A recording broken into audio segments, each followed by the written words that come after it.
नगर में रहने वाला कबीर नाम का एक लड़का अपनी जिंदगी से बहुत निराश था। उसकी निराशा का कारण यह था कि वह अब तक कुछ भी नहीं कर रहा था। उसके माँ बाप उसे ताने मारते कि तेरे सारे मित्र कुछ ना कुछ कर रहे हैं, लेकिन तू अभी भी घर में ही बैठा हुआ है। मित्रों के बीच भी अक्सर उसका मजाक ही बनता। वह कहीं जाता तो लोग उससे पूछते कि क्या कर रहे हो। उसे यह बताने में बड़ी शर्म आती कि अभी वह कुछ भी नहीं कर रहा। धीरे धीरे उसने रिश्तेदारों के यहां जाना और लोगों से मिलना जुलना कम कर दिया। वह ज्यादातर समय अपने घर में ही बैठा रहता। वो अकेले में रोता, भगवान को कोसता और अपनी किस्मत को दोष देता। अब उसे अपनी जिंदगी बोझ लगने लगी थी। कभी कभी वह सोचता कि जब वे कुछ करने के लायक ही नहीं है तो फिर उसके जिंदा रहने का भी क्या फायदा। उसे तो मर जाना चाहिए। एक दिन वे अपने नगर की एक सड़क से गुजर रहा था। तभी उसने देखा कि एक गुरु दुख के ऊपर प्रवचन दे रहे हैं। वह भी वहीं भीड़ में पीछे बैठ गया और गुरु के प्रवचन सुनने लगा। गुरु बोल रहे थे कि दुख एक गुरु की भांति होता है जो हमें जीवन की सच्चाई दिखाता है और हमें सही से जीवन जीने का तरीका सिखाता है। आप चाहें तो अपने दुख रूपी गुरु से जीवन जीना भी सीख सकते हैं और चाहे तो उस दुख में डूबकर बैठकर रो भी सकते हैं। कबीर भी गुरु की ये सारी बातें ध्यान से सुन रहा था, लेकिन उसे गुरु की ये बातें सही नहीं लगी। उसने खड़े होकर कहा, दुख कुछ भी सिखाकर नहीं जाता, सिर्फ पीड़ा देकर जाता है। दुख की पीड़ा अनंत होती है। ऐसा लगता है इसके बाद कुछ भी नहीं होने वाला, कुछ भी नहीं मिलने वाला। मृत्यु भी उसके सामने छोटी लगने लगती है। गुरु ने कहा, आखिर क्या दुख है तुम्हें? कबीर ने अपना सारा दुख गुरु के समक्ष कह सुनाया और पूछा, क्या आपके पास मेरे इस दुख का कोई समाधान है? यह सुन गुरु मुस्कुराए और बोले, जिस दिन तुम्हारे जीवन में सच्चा दुख आए उस दिन मेरे पास आना, मैं तुम्हारे दुख का समाधान अवश्य करूंगा। इतना कहकर गुरु वहां से चले गए। कबीर ने सोचा, क्या मेरा दुख सच्चा नहीं है? क्या जिसने से गुजर रहा हूं वो छोटा है? कोई भी मेरे दुख को नहीं समझ सकता। जब मां बाप नहीं समझ पाए तो गुरु के समझेंगे। अपने दुखों से परेशान होकर कबीर ने एक निर्णय लिया कि अब वह कुछ करके दिखाएगा। उसने एक छोटा सा व्यापार शुरू किया, लेकिन उसमें उसे सफलता नहीं मिल रही थी। पर उसके घर वाले खुश थे कि वह कुछ तो प्रयास कर रहा है। वह अपने व्यापार में जुटा रहा और उसे धीरे धीरे सफलता भी मिलने लगी। फिर उसने रफ्तार पकड़ ली और सिर्फ 3 साल के अंदर ही वह एक बड़ा व्यापारी बन गया। अब कबीर के चारों तरफ ऐसे बहुत से लोग थे जो उसकी चिंता करते थे, उसे पसंद करते थे, उसके काम की प्रशंसा करते थे। अब उसके घर वाले भी उसकी प्रशंसा करते नहीं थकते थे। दिन प्रतिदिन उसके मित्रों की संख्या बढ़ती जा रही थी। अब वो अपनी जिंदगी से बहुत ही खुश था। उसके कुछ मित्रों ने उसे सलाह दी कि जब तुम बड़े व्यापारी बनकर इतने खुश हो तो सोचो कि अगर तुम इस नगर के, इस राज्य के सबसे बड़े व्यापारी बन जाओ तो तुम्हारे पास कितना सुख होगा, कितने लोग तुमसे जुड़ना चाहेंगे, तुम्हारा कितना यश फैलेगा। स्वयं राजा भी तुमसे मित्रता करना चाहेंगे और जरूरत पड़ने पर तुमसे ही धन उधार लेंगे। मित्रों की यह बात कबीर के मन में घर कर गई। अब उसने और भी धन कमाने का प्रयास शुरू कर दिया, लेकिन उसे यह सब कुछ बहुत ही जल्दी चाहिए था। वह सब कुछ प्राप्त करने में अपना ज्यादा समय बर्बाद नहीं करना चाहता था। इसीलिए उसने ऐसे भी कार्य करने शुरू कर दिए जो उचित नहीं थे। उसने बड़ी मात्रा में अपने मित्रों से धन उधार लेना शुरू कर दिया। ज्यादा मुनाफा कमाने के लालच में अपने सामान में मिलावट करने लगा। उसने दूसरे व्यापारियों के खिलाफ षड्यंत्र भी रचे, उन्हें डराया धमकाया। जैसा जैसा उसके मित्र उससे कहते गए वही करता गया। वह इन तरीकों से ज्यादा धन तो कमा रहा था, लेकिन अब उसके जीवन में सुकून नहीं रह गया था। उसके मन की शांति गायब हो गई थी। उसे रातों में नींद नहीं आती थी। सुख साधन की सारी वस्तुएं होने के बाद भी उसे किसी में सुख नहीं मिल रहा था। एक दिन कबीर अपनी बग्गी में सवार होकर कहीं जा रहा था। तभी रास्ते में उसे गुरु का आश्रम दिखा। वह रुक गया। वह गुरु के पास जाकर बोला, गुरुदेव, आपने कहा था कि जब तुम्हारे जीवन में सच्चा दुख आए तब मेरे पास आना। अब मैं बहुत दुखी हूं। मेरे रातों की नींद गायब हो गई है। मुझे कहीं सुकून नहीं मिल रहा। इस तरीके से कबीर ने अपनी सारी समस्या गुरु के सामने कह सुनाई। गुरु ने कहा, जब तुम मुझसे पहली बार मिले थे तब भी तुम किसी दुख में थे। तुमने उस दुख से क्या सीखा? कबीर नहीं कहा, मैंने सीखा कि सिर्फ सोचने और चिंता करने से कुछ नहीं होता। अपनी सोच को सच करने के लिए कर्म करना पड़ता है और सिर्फ कर्म करने से भी कुछ नहीं होता। अपने कर्म को अंतिम पड़ाव तक ले जाना भी आवश्यक होता है। चाहे रास्ते में कितनी मुश्किलें आईं, मन कितना ही निराश हो, कितना ही लगे कि अब आगे कुछ भी नहीं होने वाला, तब भी यह मानकर चलो कि मैं जो भी कर रहा हूं उसमें सफल अवश्य होगा। लोग सिर्फ सफल व्यक्ति को ही सम्मान देते हैं, फिर चाहे कोई कितना ही अच्छा क्यों ना हो, वह लोगों की नजरों में होता है। यह सब सुन गुरु मुस्कुराए और बोले, यह असली दुख नहीं है। जब तुम्हारे जीवन में असली दुख आए तब मेरे पास आना, मैं उसका समाधान अवश्य करूंगा। कबीर नहीं जाते समय गुरु को सोने के सिक्कों से भरा घड़ा भेंट किया। खड़ा देखकर गुरु ने कहा, यह मेरे किसी काम का नहीं, इसे उस पेड़ के नीचे गड्ढा खोदकर दफना। कबीर ने गुरु के कहे अनुसार घड़े को पेड़ के नीचे दफना दिया और वहां से चला गया। कुछ दिनों तक तो व्यापार अच्छी तरक्की कर रहा था, लेकिन गलत व्यापार की वजह से ही धीरे धीरे उसे व्यापार में घाटा होने लगा। उसकी सारी धन संपदा धीरे धीरे खत्म होने लगी और एक दिन ऐसा आया जब उसके पास कुछ भी नहीं बचा और वह कर्जे से लग चुका था। लेकिन वह निश्चित था, क्योंकि उसने सारा कर्ज अपने मित्रों से ही लिया था। मैं सोचता था कि उसके मित्र बुरे समय में उसका साथ देंगे, लेकिन ऐसा कुछ भी नहीं हुआ। बुरा समय आते ही मित्रों ने ही सबसे पहले अपना उधार मांगना शुरू किया और उधार वापस न करने पर जान से मारने की धमकी भी दी। उसके शुभ चिंतक, उसे चाहने वाले सब उससे दूर हो गए। उसके वो मित्र जो उसके साथ मौज मस्ती किया करते थे, अब उससे दूर भागने लगे। उसके परिवार वाले उसे उसकी गलतियां और कमियां गिनाने लगे। उसकी सारी संपत्ति नीलाम हो गई और उसके पास कुछ भी नहीं बचा। उसने अपने पिता से सहायता मांगी तो पिता ने कहा, मेरे पास ये थोड़ी सी ही संपत्ति है, अगर मैं यह भी तुम्हें दे दूंगा तो तुम्हारी मां को कहां रखूंगा? इस संपत्ति हमारा आखिरी सहारा है। कबीर के भीतर बहुत गहरा दुख था। उसके आसपास ऐसा कोई भी नहीं था जो उसके दुख को समझ सके, उसे संभाल सके। लोगों से मिले इस धोखे और विश्वासघात की वजह से वह अंदर तक टूट गया। उसे लगने लगा, अब जीने का क्या मतलब? अब तो मृत्यु हुई एकमात्र सहारा है, वो है आत्महत्या करने। एक भारी की तरफ जा रहा था कि तभी उसे याद आया, गुरु ने कहा था, जब तुम्हारे जीवन में असली दुख आए तब मेरे पास आना। कबीर गुरु के पास गया और अपना सारा दुख के सुनाया। वहीं आंखों में आंसू भरकर बोला, मेरे इस दुख का समाधान कीजिए। गुरुदेव गुरु ने कहा, जब तुम्हारे जीवन में असली दुख आए तब मेरे पास आना, मैं उसका समाधान अवश्य करूंगा। कबीर ने कहा, क्या अभी जो मेरे जीवन में घट रहा है वो दुख नहीं है?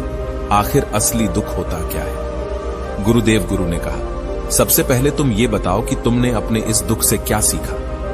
कबीर ने ही कहा, मैंने सीखा कि जो लोग हमारी सफलता, हमारी तरक्की की वजह से हमारे जीवन में आए हैं, वो हमें धोखा अवश्य देंगे, क्योंकि वह बुरे समय में हमारे साथ खड़े नहीं होंगे।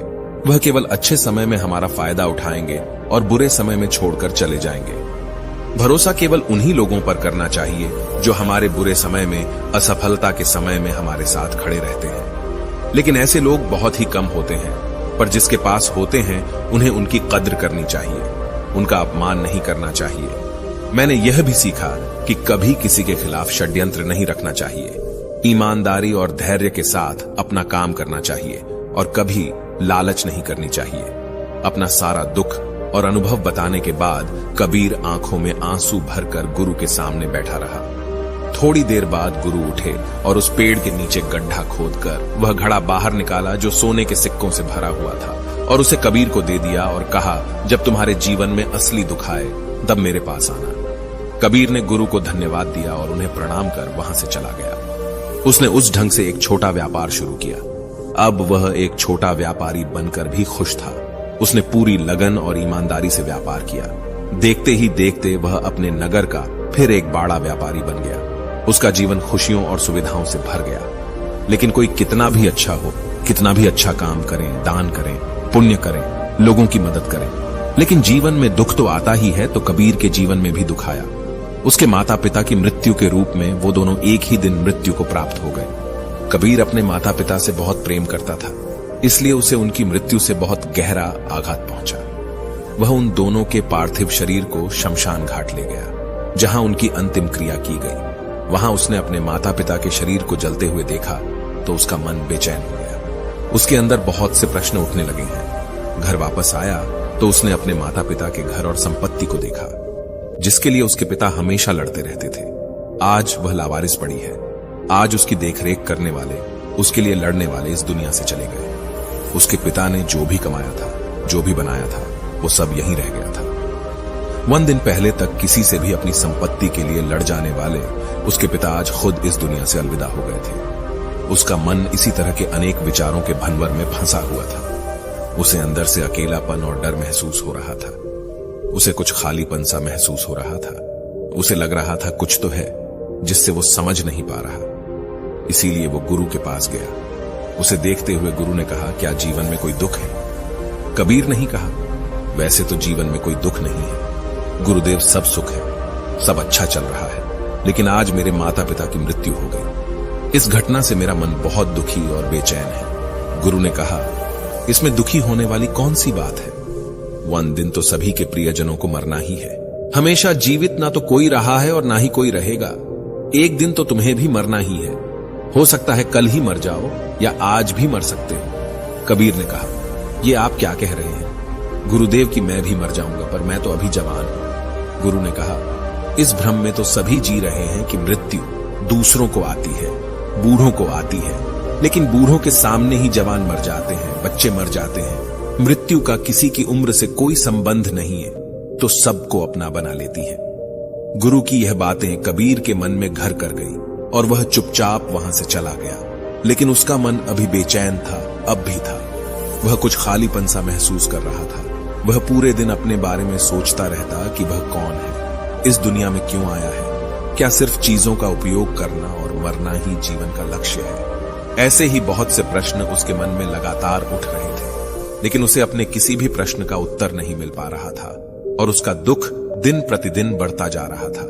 इसीलिए कुछ दिनों बाद वह फिर गुरु के पास पहुंचा और बोला, गुरुदेव, मैं बहुत दुखी हूं, क्योंकि मैं यह नहीं जान पा रहा हूं कि मैं कौन हूं और इस दुनिया में क्यों आया हूं। यह सुन गुरु मुस्कुराए और बोले, आज पहली बार तुम्हारे जीवन में सच्चा दुख पैदा हुआ है। वास्तव में यही है जो दुख कहलाने के लायक है कि हमें पता नहीं कि हम कौन हैं, क्यों आए हैं, क्या करना है, कैसे करना है।